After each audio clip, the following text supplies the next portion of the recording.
નમસ્કાર, હું છું પ્રિયા અને તમે જોઈ રહ્યા છો જનતા કી જાણકારી ન્યૂઝ।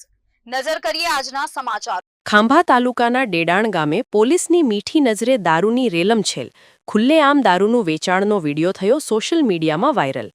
ખાંભા તાલુકામાં બુટલેગરો બેફામ બન્યા હોય અને અવારનવાર પોલીસ તંત્રને આ બાબતે વિડીયો બનાવી જાગૃત નાગરિક અને નીડર પત્રકાર વિક્રમભાઈ સાંખટ દ્વારા પોલીસને રજૂઆત કરેલ હોય તો પણ પોલીસ તંત્ર આંખ આડા કાન કરી અને એક જ રટણ ચાલુ રાખ્યું હોય કે ડેડાણમાં ક્યાંય દારૂ મળતો નથી। આ બધી અફવાઓ છે તો આ શિવરાત્રીના દિવસે બુટલેગરો દ્વારા દારૂડિયાઓને ભાંગ વેચતા હશે કે દારૂ, એવું લોકમુખે ચર્ચાઈ રહ્યું છે।